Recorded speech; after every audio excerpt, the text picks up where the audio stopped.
Assalamu alaikum wa rahmatullahi wa barakatuh.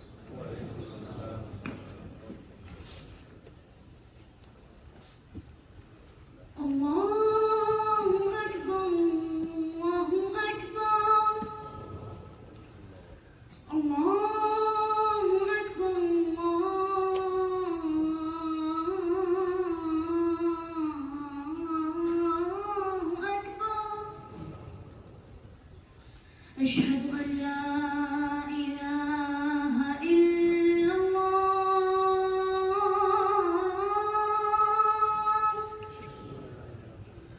أشهد أن لا إله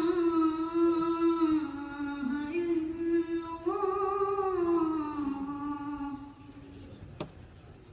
أشهد أن محمدًا رسول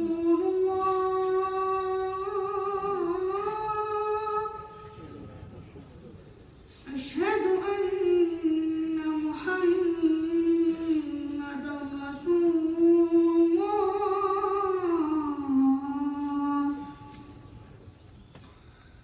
حي على الصلاة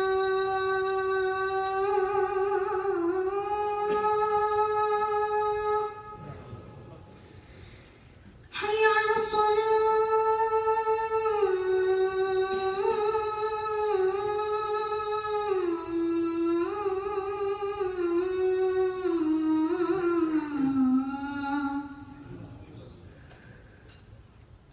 حي على الفلاح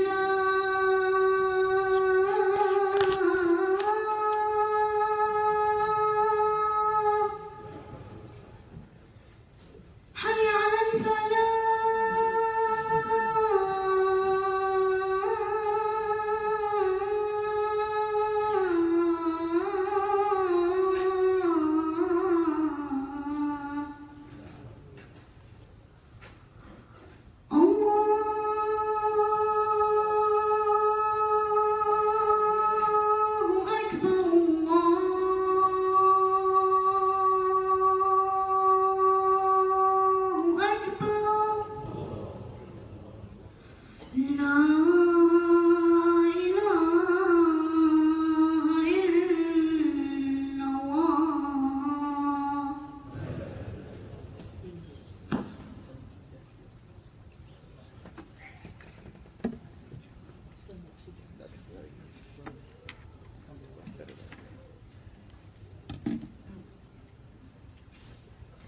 بسم الله الرحمن الرحيم إن الحمد لله نحمده ونستعينه ونستغفره ونستهديه ونؤمن به ونتوكل عليه ونعوذ بالله العظيم من شرور أنفسنا ومن سيئات أعمالنا من يهد الله تعالى فلا مضل له ومن يضلل فلا هادي له أشهد أن لا إله إلا الله وحده لا شريك له له الملك وله الحمد يحيي ويميت وهو حي لا يموت بيده الخير وهو على كل شيء قدير وأشهد أن محمدا عبده ورسوله وصفيه وخليله أدى الأمانة وبلغ الرسالة ونصح للأمة وكشف الغمة وتركنا على المحجة البيضاء ليلها كنهارها لا يزيغ عنها إلا هالك فعليه أفضل الصلاة وأتم التسليم وعلى آله وصحبه ومن استنى بسنته إلى يوم الدين اللهم اجعلنا منهم ومن الذين آمنوا وعملوا الصالحات وتواصوا بالحق وتواصوا بالصبر آمين رب العالمين وأوصيكم ونفسي بتقوى الله وقد أمرنا بالحق وقال تعالى يا أيها الذين آمنوا اتقوا الله حق تقاته ولا تموتن إلا وأنتم مسلمون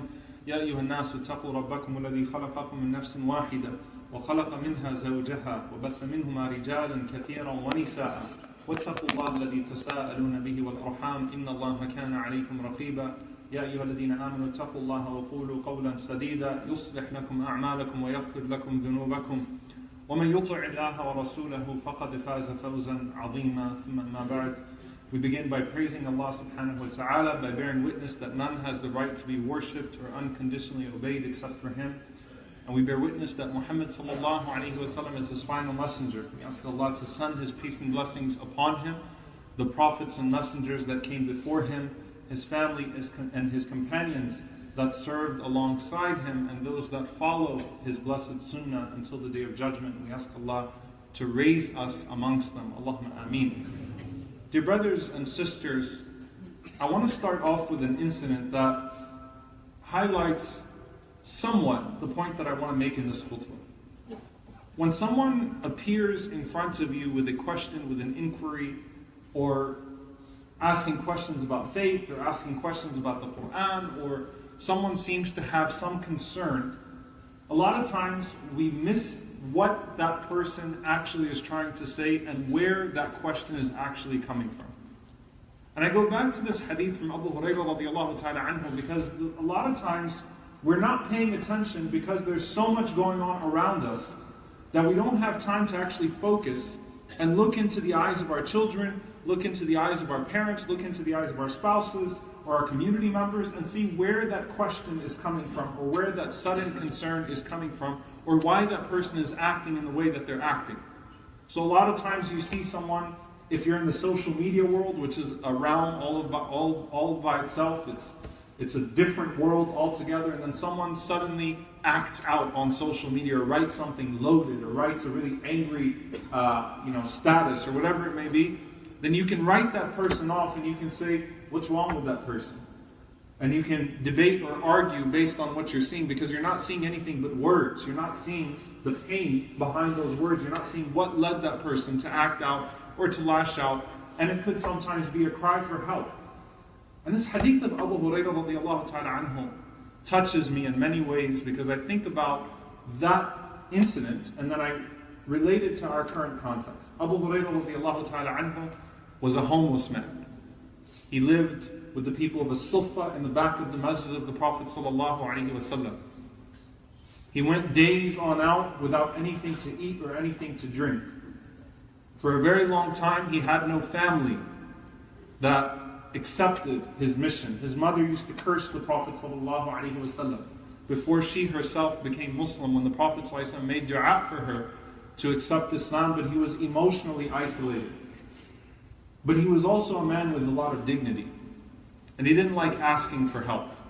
So Abu Hurairah radiallahu ta'ala anhu said that one day I was hungry and I wanted to ask for food, but he said instead of asking for food, I was hoping someone would notice how hungry I actually was. So he said that فَمَرَّ بِي Abu Bakr radiallahu ta'ala anhu passed by فَسَأَلْتُهُ عَنْ آيَةٍ مِنْ كِتَابِ اللَّهِ. I asked him about a verse from the book of Allah subhanahu wa ta'ala, meaning I just asked him to explain the tafsir or to give some answers about this ayah. And he said, Wallahi, I knew the answer to the question. I was just hoping he would notice that something was wrong with me. So he said that I asked him about this verse from the book of Allah subhanahu wa ta'ala. He said he answered me and he continued onwards. He said then, Marra bi Umar radiallahu ta'ala anhu passed by. He said, فَسَأَلْتُهُ عَنْ آيَةٍ مِنْ كِتَابِ اللَّهِ. I asked him about a verse from the book of Allah, knowing the answer to the question, hoping that he would notice. But Umar radiallahu ta'ala anhu did not notice. So he said, فَمَرَّ بِي Abu al-Qasim alayhi salatu wassalam. The Prophet ﷺ, Abu al-Qasim, the kunya of the Prophet ﷺ, he said, he walked by and he said, he looked at me, فَتَبَسَّمْ حِينَ رَآنِي. He smiled as soon as he saw me. Because he recognized from my face and my body language that something was wrong. So he said, Aba Hir. He called out to me, he said, Aba Hir. Hurayra is a small cat, a kitten. Hir is a grown cat. So the Prophet ﷺ, when he does that, when the Prophet ﷺ uses a name like that, it's to reduce any tension or awkwardness that can creep into the conversation, to let a person know that I'm not angry when I call upon you. When you call someone by a friendly nickname, then it defines what that conversation is going to be like. So he said that the Prophet ﷺ smiled at me and he said, Aba Hir. So I said, Labbayka ya Rasulullah. What is it, O Messenger of Allah? Anything that you want. So he said, Ilhaq, follow me. And then he took Abu Hurairah radiallahu ta'ala anhu to one of the houses of the Ansar, asked for something, and the rest of the story is a very long hadith in al-Bukhari, in Kitab al-Raqa'iq, as well as many other chapters in al-Bukhari, where the end of it being that the Prophet ﷺ noticed that Abu Hurairah was hungry. And the Prophet ﷺ saw it as soon as he looked at his face, and the Prophet ﷺ was paying attention to what was behind the questioning of Abu Hurairah radiallahu ta'ala anhu. Abu Hurairah was not questioning faith. Abu Hurairah radiallahu ta'ala anhu was not lashing out He wasn't screaming or shouting or drawing attention to himself in some way. But the Prophet ﷺ noticed that Abu Hurairah radiallahu ta'ala anhu was hungry. And that's what really was behind his questioning Abu Bakr or Umar or asking them something about the ayat of the Kitab of Allah. When you walked into Jum'ah, there's a difference of opinion as to whether you pray 2 rak'ahs when the Imam has already started his khutbah or not. And it's a legitimate difference of opinion. There's a text where the Prophet ﷺ saw a man that came into the masjid during his khutbah, and the Prophet ﷺ pointed to him and said, have you prayed 2 rak'ahs? And he said, no. So the Prophet ﷺ told him to stand up and pray 2 rak'ahs. How is it that some ulama do not then take the opinion that it's fard, that it's mandatory, or that it's at least an emphasized sunnah for a person to pray 2 rak'ahs when they enter into the masjid? Is it that they're denying the hadith? No. The context of the hadith, even if the hukum is still indeed that you should pray 2 rak'ahs or not, legitimate ikhtilaf, but certainly the context of it, as Ibn Umar radiallahu anhu narrates, is that that man was poor. And the Prophet ﷺ wanted people to take note of his situation so that they would, by themselves, be motivated, as opposed to the Prophet ﷺ saying, give money to this man. The Prophet ﷺ drawing attention to him would hopefully draw the attention of the companions to that man so they would realize that he needs help. He needs help right now. So when they saw his clothes and his condition, maybe they would be motivated to recognize that. The amazing attention that the Prophet ﷺ paid to a person with their words and their body language so that he knew where they were coming from and what the source of their question or their language or their facial expression was. So much so that he tells Aisha radiallahu ta'ala anha, I can tell when you're mad at me. I can tell when you're upset with me by your language. How? Aisha radiallahu anha said, how? He said, because I can tell when you're upset, you swear bi Rabbi Ibrahim. You swear by the Lord of Ibrahim alayhi salam. Whereas when you're pleased with me, you swear by the Lord of Muhammad sallallahu alayhi wasallam. Rasulullah sallallahu alayhi wasallam was an attentive husband. He wasn't an absent-minded husband. He was paying attention to his wife, listening. And he got it. She wasn't explicitly saying, I'm upset with you. But he paid attention to the nuances and to the intricacies, and he recognized that behind those words, there was something. Behind the language, there's something. Behind the facial expression, there is something. All of that to say what? We live right now in a time where we have a struggling ummah. Struggling in many ways. It's a time where you have a lot of people that are struggling financially, economically, struggling at home, and people don't notice. Someone is very irate suddenly, someone is easily irritable, and people don't notice. Why is it? And people don't care enough to ask, are you okay? Is everything okay with you? Not in a derogatory way. Instead, we diagnose only the outside, and we treat the symptom, but we don't treat the root cause, or even bother to know or pay attention to where that pain, or where that question, or where that language, or where that facial expression is coming from. In the social media world, where that status is coming from. Why is a person suddenly acting differently, or why do they look like that or talk like that at this particular moment?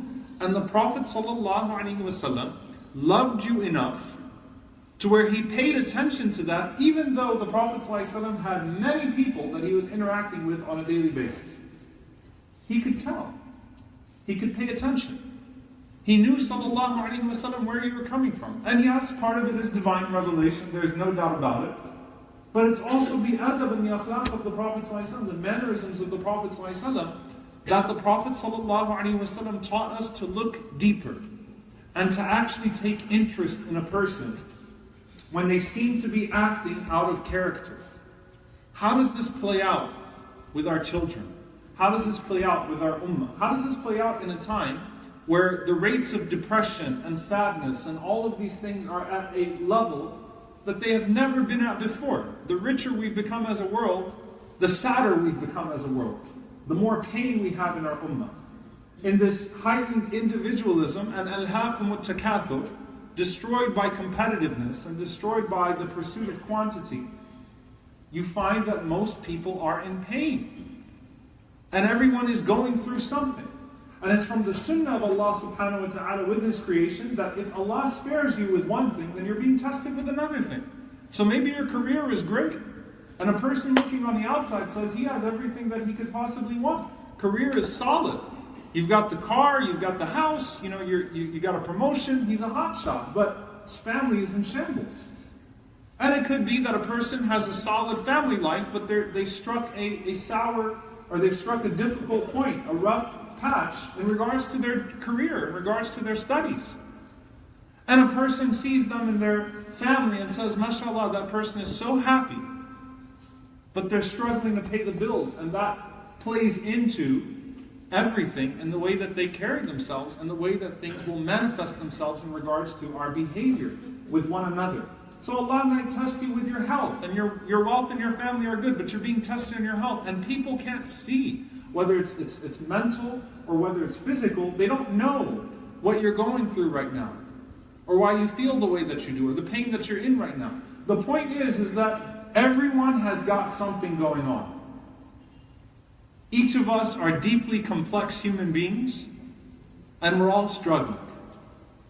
And it's from the ihsan of a person, from the goodness of a person, that they pay attention to the struggles of people, because Allah is in the hajah, Allah is in the service of His servant, so long as that person is in the service of one of the creation of Allah subhanahu wa ta'ala, one of His brothers or one of His sisters. Allah sees it, and when we make it a point to pay attention to people, and to actually try to figure out where they're coming from, then Allah subhanahu wa ta'ala shows His mercy on us as well. And Allah azza wa jal allows that to be a source of blessing for us. And many times we write people off. When we see them act out of character, we immediately write them off. And it's not that they have a problem, it's that we have a problem. It goes back to two things. Either we don't have the capacity of rahmah and mercy and compassion and fulfillment to be able to handle it when people around us suddenly start acting out. Or we're quick to write that person off because we give up on people too quickly. We give up on our children too quickly. We give up on our brother, on our sister too quickly. And instead of offering paths to redemption and showing people how to come back to Allah subhanahu wa ta'ala, we put nails in the coffin when we see someone spiritually dying. Someone comes to the masjid and starts to act in a way that we don't like, then we try to make sure that the masjid is protected from them, and we try to lock them out spiritually, make them feel unwelcome and hope that they don't come back. It's a story that I've seen many times in many different places, many different communities. And sometimes there's a danger and sometimes it's natural, but sometimes it's just, that person's presence has suddenly become burdensome for us. When you look at Yaqub alayhi salam, Yaqub alayhi salam never gave up hope in finding his son, Yusuf. Years and years and years passed, and he never gave up hope in finding him. And, you know what else? Yaqub alayhi salam knew that he was living with 10 of his children that plotted against one of his sons and lied to him about it. Why didn't Yaqub alayhi salam take them to task and alienate himself from his sons? He didn't give up hope in those 10 either. So Yaqub alayhi salam has the capacity, the spiritual capacity. Did he suffer? Yes, he cried himself blind. He suffered. It hurt. It emotionally was a tragic era of his life. The most tragic 20-something years of his life. But Yaqub alayhi salam had hope in finding Yusuf, and he had hope in helping his other 10 sons find themselves. He didn't write them all off. He didn't say, get out of my face for the pain that you've caused me. I don't want anything to do with you anymore. And what ends up happening? How does the story end? He finds Yusuf, and the other sons find themselves as well. And it all goes back to the sabr, the patience, and the hilm, the forbearance of Yaqub alayhi salam with his children. Ibrahim alayhi salam never walked away from his father.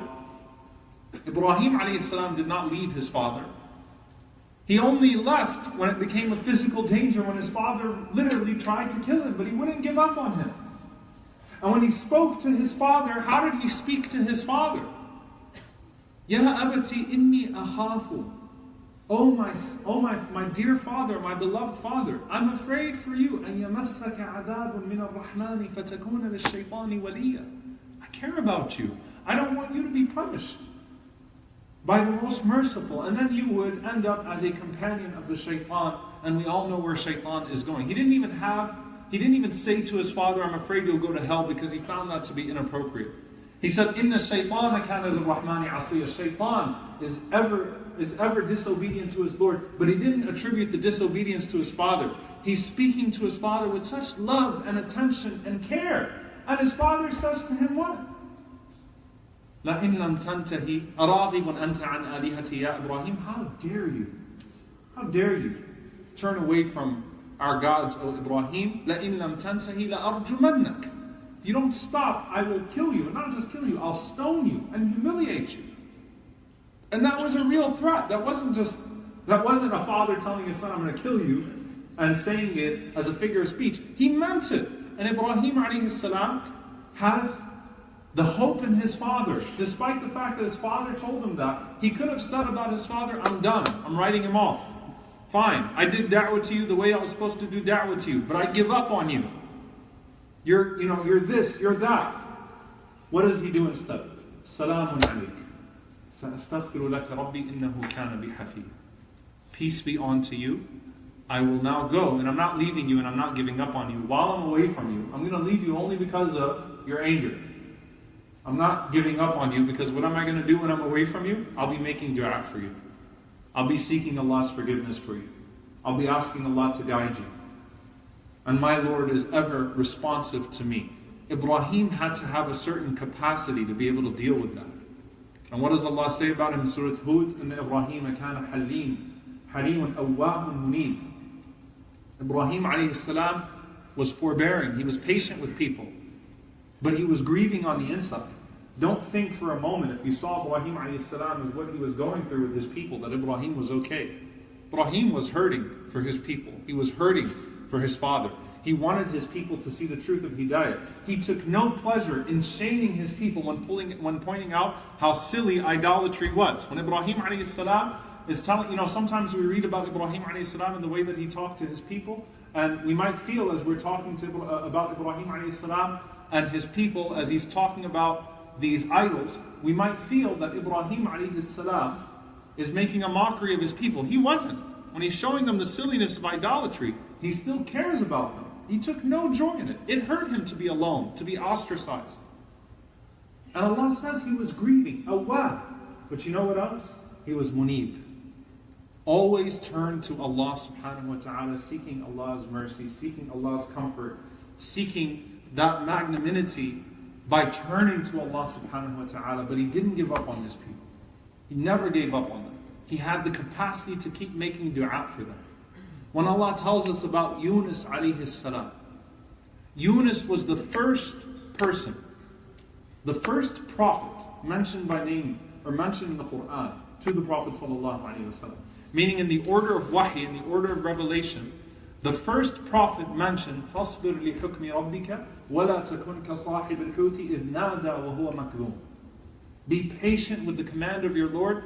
Don't be like Sahib al-Hut, the companion of the whale, when he called upon his Lord only when he was swallowed. Yunus alayhi salam is mentioned so much in the Quran. If I was to ask you, what did his people do? No one knows. Allah never tells us what the crime of the people of Yunus was, or how they acted, or how they treated him.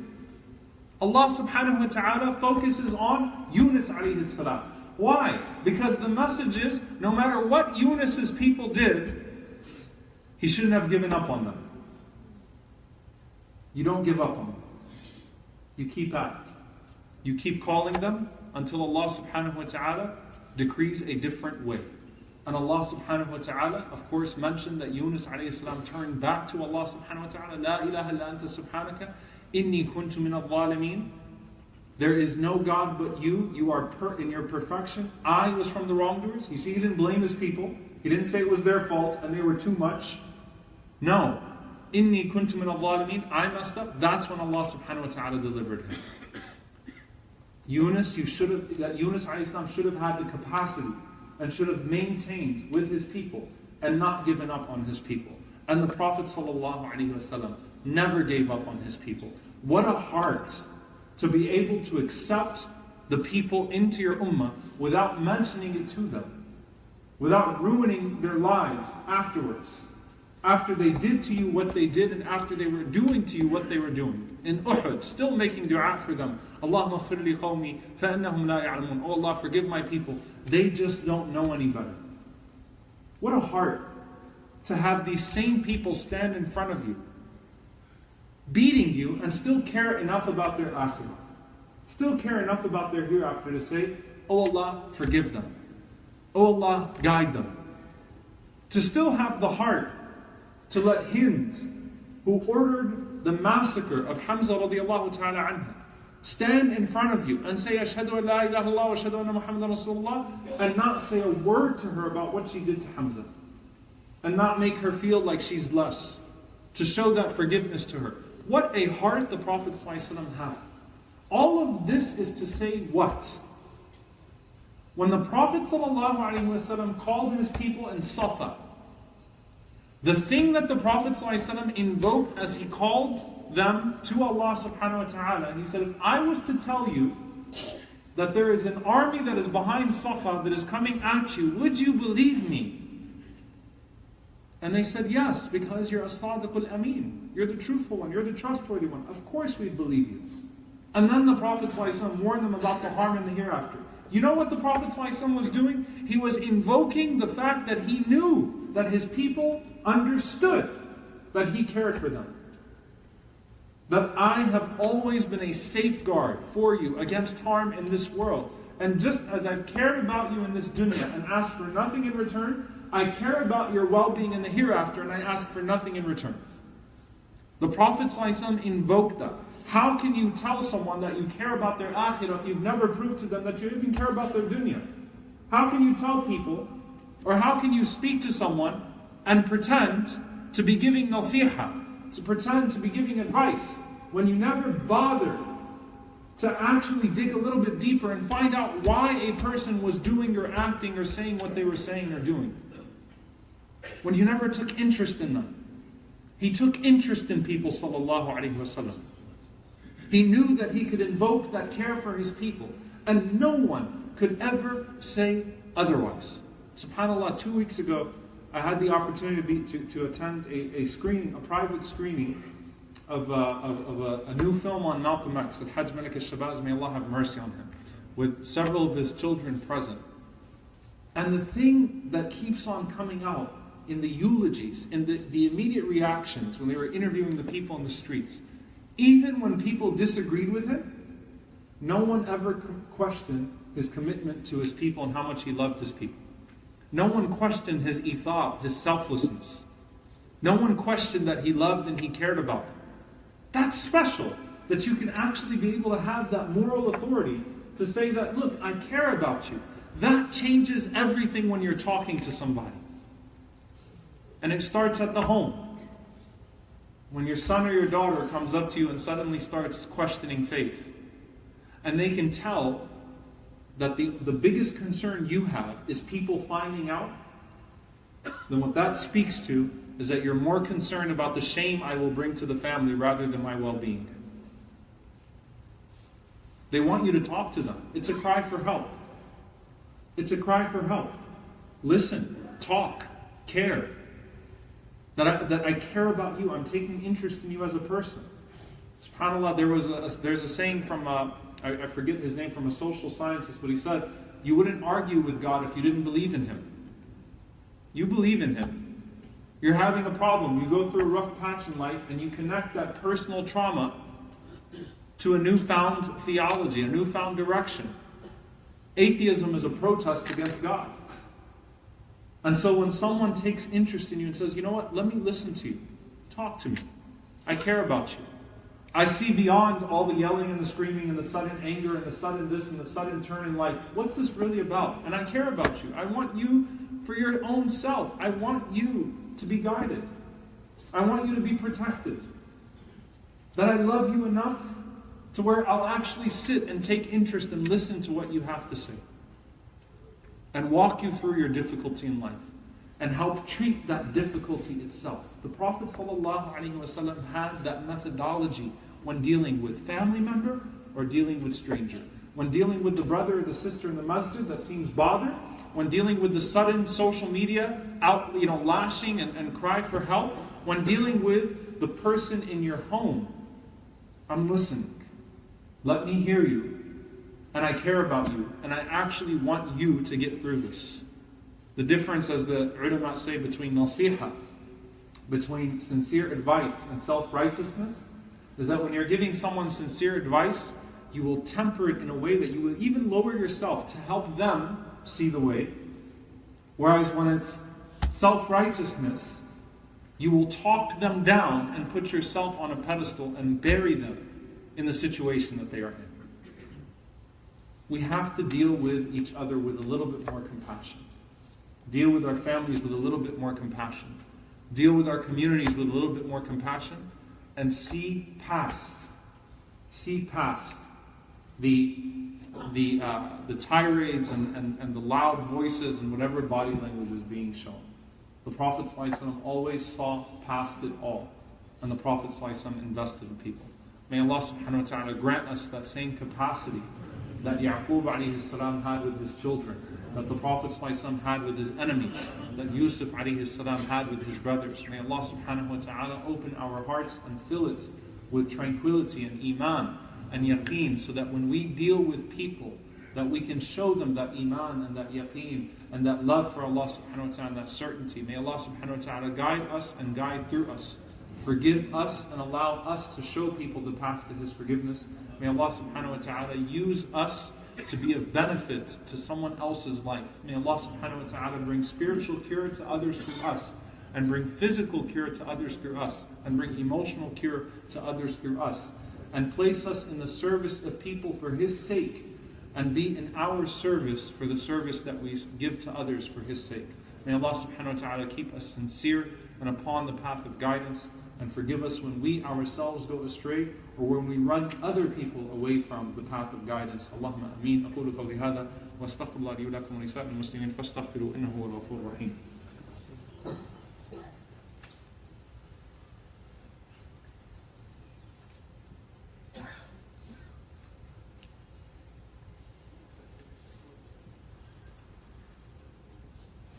الحمد لله رب العالمين ولا عدوان إلا على الظالمين والعاقبة للمتقين. اللهم صل وسلم وبارك على عبدك ورسولك محمد صلى الله عليه وسلم وعلى آله وصحبه وسلم تسليما كثيرا. اللهم اغفر للمؤمنين والمؤمنات والمسلمين والمسلمات الأحياء منهم والأموات إنك سميع قريب مجيب الدعوات. اللهم اغفر لنا وارحمنا واعف عنا ولا تعذبنا. ربنا ظلمنا أنفسنا وإن لم تغفر لنا وترحمنا لنكونن من الخاسرين. اللهم إنك عفو كريم وتحب العفو فاعف عنا. اللهم اغفر لوالدينا رب ارحمهما كما ربونا صغارا. ربنا هب لنا من أزواجنا وذرياتنا قرة أعين واجعلنا للمتقين إماما. لا إله إلا أنت سبحانك إنا كنا من الظالمين. لا إله إلا أنت سبحانك إنا كنا من الظالمين. لا إله إلا أنت سبحانك إنا كنا من الظالمين. اللهم انصر إخواننا المستضعفين في مشارق الأرض ومغاربها. اللهم انصر إخواننا المستضعفين في مشارق الأرض ومغاربها. اللهم أهلك الظالمين بالظالمين وأخرجنا بإخواننا من بينهم سالمين. عباد الله إن الله يأمر بالعدل والإحسان وإيتاء ذي القربى وينهى عن الفحشاء والمنكر والبغي يعظكم لعلكم تذكرون. فاذكروا الله يذكركم واشكروه على نعمائه يزد لكم ولذكر الله أكبر والله يعلم ما تصنعون. وأقم الصلاة.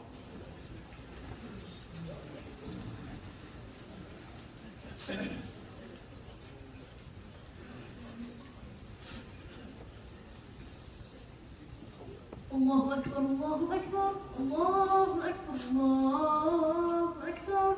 أشهد أن لا إله إلا الله أشهد أن محمدا رسول الله. حي على الصلاة حي على الفلاح قد قامت الصلاة قد قامت الصلاة. الله أكبر الله أكبر لا إله إلا الله.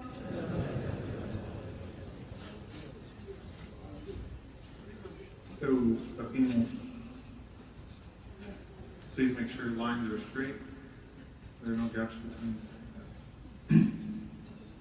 الله أكبر.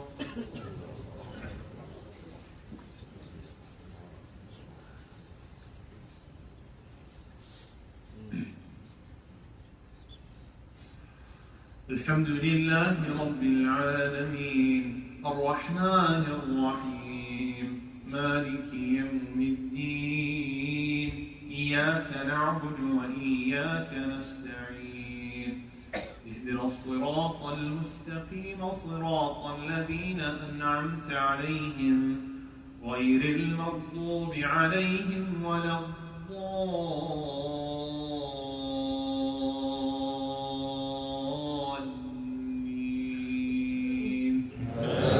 آمين.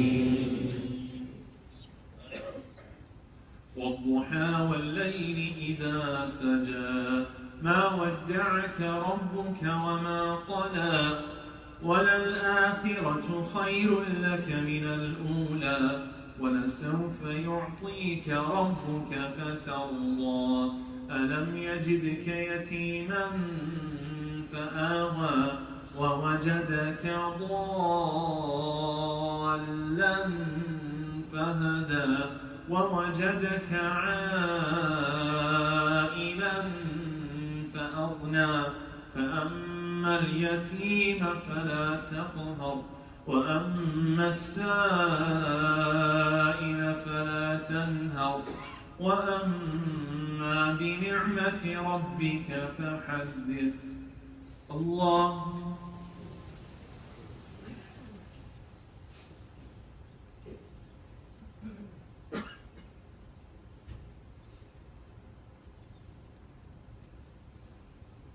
سمع الله لمن حمده. الله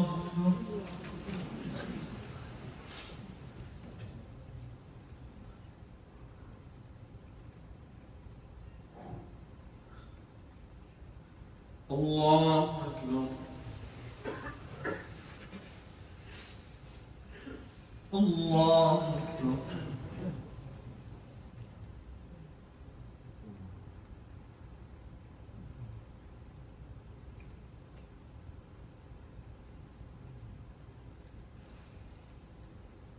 الله أكبر.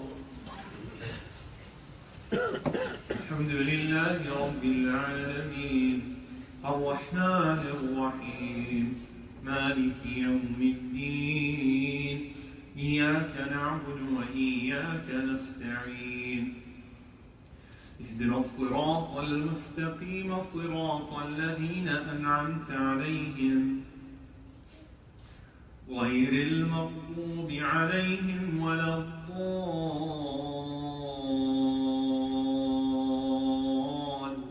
الضالين آمين.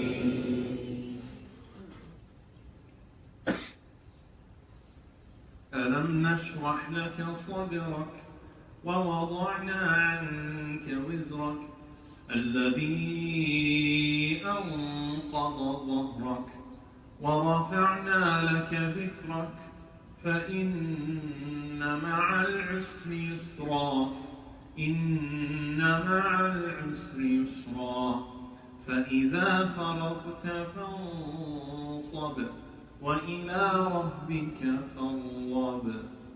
الله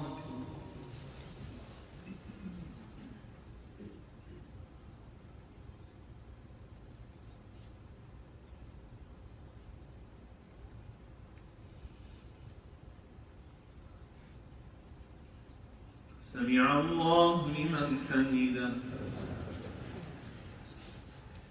الله أكبر.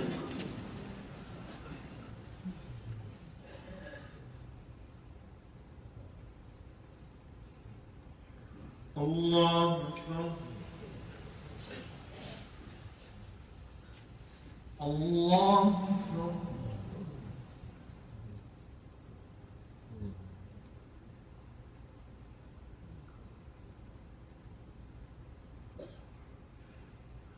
الله أكبر.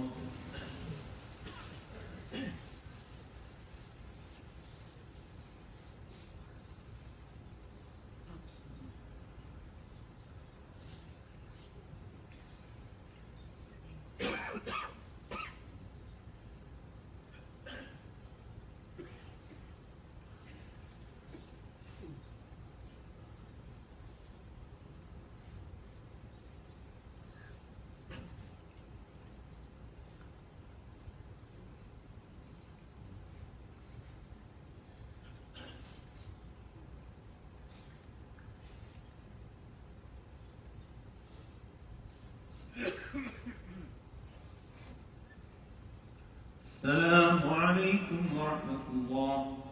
السلام عليكم ورحمة الله.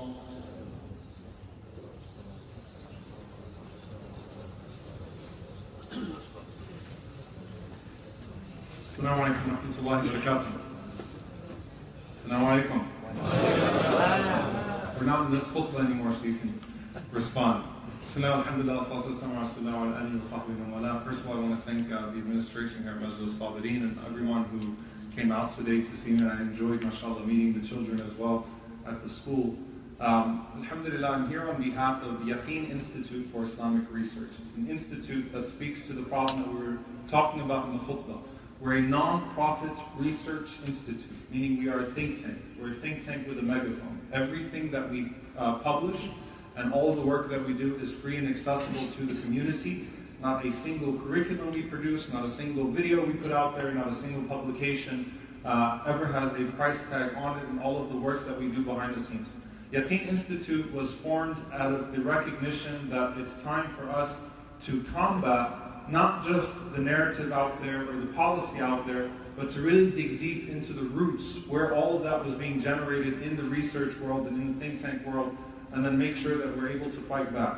Alhamdulillah, what we do is we bring together Islamic scholars, traditionally trained Islamic scholars, as well as academics, and then we have them work on the issues that are destroying the narrative or that are destroying our own children as Muslims, as well as not giving people that are looking for authentic information on Islam a chance to be able to find the authentic, beautiful tradition that we have, nor is it giving our young Muslims a chance to form a positive, strong identity.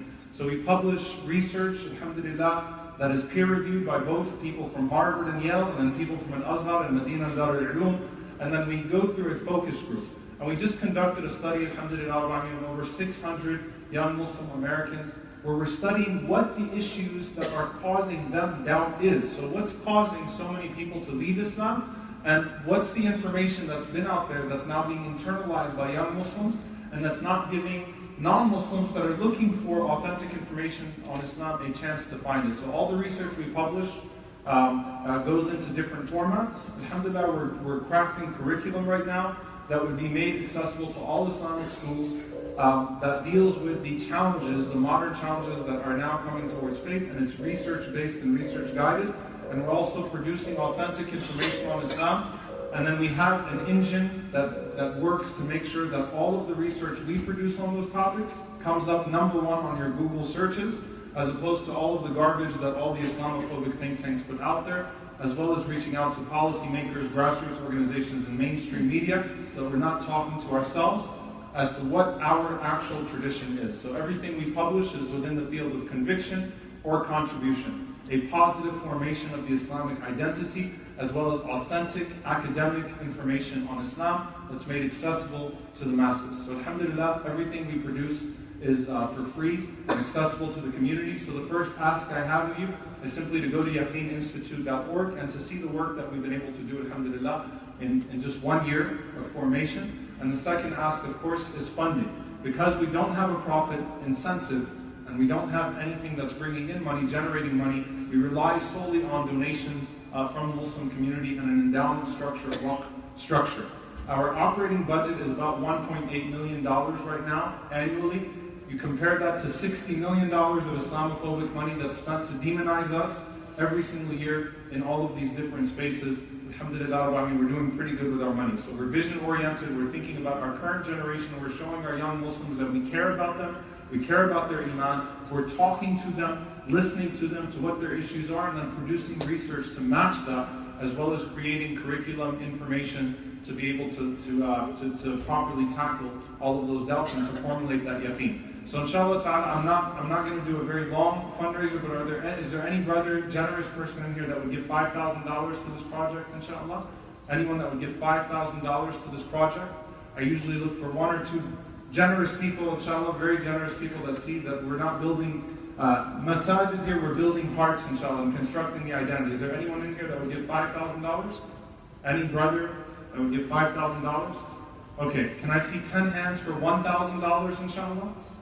There's 1, 2, 3, 4, 5, 6, 7, 8, May Allah reward you all and put barakah and iman and yaqeen in your families. Allahumma ameen. 2 more people for 1,009. Is there a 10th person? Yes. MashaAllah. May Allah bless you. And how many hands for $500? Can I see 10 hands for 500 as well, inshallah? There's 1, 2, 3, 4. Can I see 5, 6, 7, 8? Just 9 and 10, and then 9. And where's number 10?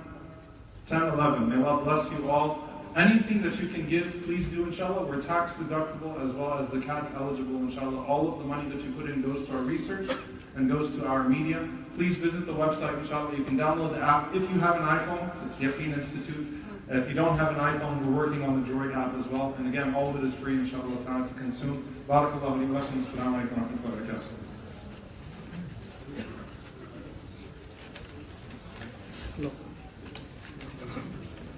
Assalamu alaikum, brothers. There are a few quick announcements. There's a bake sale going on outside. If you can just buy something from them, it will help the Everest Academy. And then we have the Friday lunch also outside. Please, one request is that don't put any flyers on the car. Last week we had to collect 50% of those from the parking lot on the playground, and they are still sitting there. And then when you exit, please cooperate with the police so that you can exit orderly. Assalamu alaikum.